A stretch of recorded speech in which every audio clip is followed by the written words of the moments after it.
আসুন অ্যান্টার্কটিকার কথা বলি। অ্যান্টার্কটিকা পৃথিবীর সবচেয়ে আকর্ষণীয় এবং অনন্য স্থানগুলির মধ্যে একটি।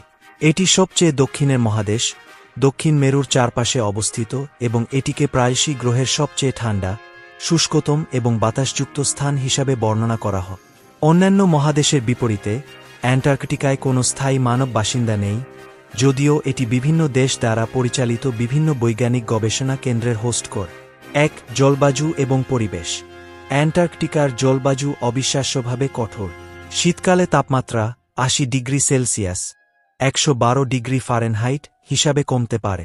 এমনকি অ্যান্টার্কটিক গ্রীষ্মের উষ্ণ মাসগুলিতে তাপমাত্রা খুব কমই হিমাঙ্কের উপরে ওঠে। মহাদেশটি একটি বিশাল বরফের শীত দ্বারা আচ্ছাদিত, যা বিশ্বের প্রায় ৬০ মিঠা পানি ধারণ করে। কিছু এলাকায় বরফের চাদর এতটাই পুরু যে এটি ৪ কিলোমিটার (প্রায় ২-৫ মাইল) গভীর হতে পারে। এই চরম অবস্থা সত্ত্বেও অ্যান্টার্কটিকাকে আসলে মরুভূমি হিসাবে বিবেচনা করা হয় কারণ এটি খুব কম বৃষ্টিপাত পায়, উপকূল বরাবর প্রতি বছর প্রায় ২০ মিলিমিটার (৪ ইঞ্চি) এবং এমনকি কম অভ্যন্তরী। মহাদেশের অভ্যন্তর অবিশ্বাস্যভাবে শুষ্ক কারণ ঠান্ডা বাতাসে খুব কম আর্দ্রতা থাকে। ২. বন্যপ্রাণী। অ্যান্টার্কটিকার সবচেয়ে উল্লেখযোগ্য দিকগুলির মধ্যে একটি হল এর বন্যপ্রাণী, বিশেষ করে কঠোর অবস্থার কারণ। মহাদেশটি বিভিন্ন প্রজাতির পেঙ্গুইনের আবাসস্থল, যেমন সম্রাট এবং অ্যাডেলি পেঙ্গুইন। এই পাখিগুলি অবিশ্বাস্যভাবে ঠান্ডার সাথে খাপ খায় জেনে ব্লাবারের ঘন স্তর এবং ঘন পালকের সাথে। পেঙ্গুইন ছাড়াও আপনি ওয়েডেল শিল এবং চিতাবাঘের শিলগুলির মতো শিলগুলি খুঁজে পেতে পারেন, যা বরফের জলে বৃদ্ধি পায়। পার্শ্ববর্তী দক্ষিণ মহাসাগর ক্রিল সহ সামুদ্রিক জীবন সমৃদ্ধ, যা খাদ্য শৃঙ্খলের একটি গুরুত্বপূর্ণ অংশ। মজার বিষয় হল, কঠোর অবস্থা সত্ত্বেও অ্যান্টার্কটিকার চারপাশের মহাসাগর প্রাণে ভরে যাচ্ছে। পুষ্টিসমৃদ্ধ জল সামুদ্রিক প্রজাতির একটি বিশাল অ্যারের সমর্থন করে, ক্ষুদ্র প্লাঙ্কটন থেকে বিশাল নীল তিমি, পৃথিবীর বৃহত্তম প্রাণী। ৩. মানুষের উপস্থিতি এবং গবেষণা। যদিও অ্যান্টার্কটিকায় কেউ স্থায়ীভাবে বসবাস করে না, তবে এটিতে গবেষণা কেন্দ্রে বসবাসকারী বিজ্ঞানী এবং সহায়তা কর্মীদের একটি অস্থির জনসংখ্যা রয়েছে। এই গবেষকরা সারা বিশ্ব থেকে বিভিন্ন বৈজ্ঞানিক ক্ষেত্র অধ্যয়ন করতে আসেন, যেমন হিমবিদ্যা, জ্যোতির্বিদ্যা, জীববিজ্ঞান এবং জলবায়ু বিজ্ঞান। অ্যান্টার্কটিক চুক্তি ব্যবস্থা ৫-৪টি দেশ দ্বারা স্বাক্ষরিত একটি আন্তর্জাতিক চুক্তি, মহাদেশে মানব কার্যকলাপ নিয়ন্ত্রণ করে। এটি নিশ্চিত করে যে অ্যান্টার্কটিকা শান্তিপূর্ণ উদ্দেশ্যে এবং বৈজ্ঞানিক গবেষণার জন্য একচেটিয়াভাবে ব্যবহৃত হয় এবং সামরিক কার্যকলাপ, খনিজ খনি এবং পারমাণবিক পরীক্ষা নিষিদ্ধ করে। ৪. ভূতত্ত্ব এবং অনুসন্ধান। ভূতাত্ত্বিকভাবে অ্যান্টার্কটিকা আকর্ষণীয়। পুরু বরফের নিচে পাহাড়, উপত্যকা এবং এমনকি সাবগ্লাসিয়াল হ্রদের একটি দেশ রয়েছে। মহাদেশের ভূতাত্ত্বিক ইতিহাস সমৃদ্ধ এবং জটিল। লক্ষ লক্ষ বছর আগে এটি সুপারমহাদেশ গন্ডোয়ানার অংশ ছিল এবং অনেক উষ্ণ জলবায়ু ছিল।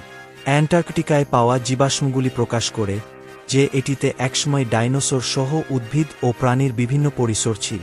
অ্যান্টার্কটিকার অন্বেষণের তুলনামূলকভাবে সংক্ষিপ্ত ইতিহাস রয়েছে। মহাদেশটি আবিষ্কার ও অন্বেষণ করা সর্বশেষ। অ্যান্টার্কটিকায় প্রথম নিশ্চিত অবতরণ ছিল ১৮২১ সালে এবং দক্ষিণ মেরুতে পৌঁছানোর প্রথম সফল অভিযানটি ১৯১১ সালে নরওয়েজিয়ান অভিযাত্রী রোয়ালড আমুন্ডসেনের নেতৃত্বে হয়েছিল। রবার্ট ফ্যালকন স্কটের নেতৃত্বে ব্রিটিশ অভিযানকে সংক্ষিপ্তভাবে পরাজিত করেছি। ৫. পরিবেশগত উদ্বেগ এবং জলবায়ু পরিবর্তন। সাম্প্রতিক বছরগুলিতে অ্যান্টার্কটিকায় জলবায়ু পরিবর্তনের প্রভাব সম্পর্কে উদ্বেগ বাড়ছে। বরফের শীটগুলি বিশ্বব্যাপী তাপমাত্রা বৃদ্ধির জন্য বিশেষভাবে ঝুঁকিপূর্ণ এবং উল্লেখযোগ্য গলন লক্ষ্য করা গেছে। এই গলন বিশ্বব্যাপী সমুদ্রপৃষ্ঠের উচ্চতা বৃদ্ধিতে অবদান রাখে, যা বিশ্বব্যাপী উপকূলীয় সম্প্রদায়ের জন্য হুমকিস্বরূপ। বিজ্ঞানীরা নিবিড়ভাবে বরফের তাক, জমির সাথে সংযুক্ত বরফের ভাসমান শীটগুলি নিবিড়ভাবে পর্যবেক্ষণ করেন, কারণ তাদের পতন মহাদেশ থেকে দ্রুত বরফের ক্ষতি হতে পারে। অধিকন্তু, দক্ষিণ মহাসাগরের বাস্তুতন্ত্র সমুদ্রের বরফ এবং তাপমাত্রার পরিবর্তনের জন্য সংবেদনশীল। এমনকি ছোট পরিবর্তনগুলি খাদ্য শৃঙ্খলে ক্যাসকেডিং প্রভাব ফেলতে পারে, ক্রিল জনসংখ্যা থেকে শুরু করে তাদের উপর নির্ভরশীল শিকারী পর্যন্ত সবকিছুকে প্রভাবিত করে। ৬. অনন্য বৈশিষ্ট্য এবং রহস্য। অ্যান্টার্কটিকা অনন্য বৈশিষ্ট্য এবং রহস্যে পূর্ণ।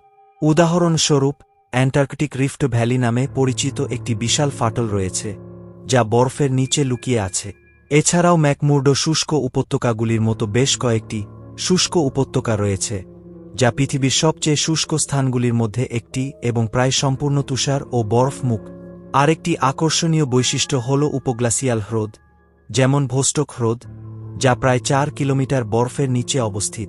এই হ্রদগুলি লক্ষ লক্ষ বছর ধরে পৃষ্ঠ থেকে বিচ্ছিন্ন এবং অনন্য মাইক্রোবায়াল জীবনকে আশ্রয় করতে পারে, চরম বাস্তুতন্ত্রের একটি আভাস দেয় যা সৌরজগতের অন্য কোথাও থাকতে পারে। এছাড়াও বরফ এবং তুষারে আবৃত থাকা সত্ত্বেও অ্যান্টার্কটিকা বিশ্বের বৃহত্তম মরুভূমির আবাসস্থল সংজ্ঞা অনুসারে। সেখানকার বাতাস, যা ক্যাটাবাটিক উইন্ড নামে পরিচিত, প্রতি ঘণ্টায় 2 মাইল পর্যন্ত গতিতে পৌঁছাতে পারে, যা এটিকে পৃথিবীর সবচেয়ে বাতাসযুক্ত স্থানগুলির মধ্যে একটি করে তুলেছে। 7. অ্যাডভেঞ্চার এবং পর্যটন।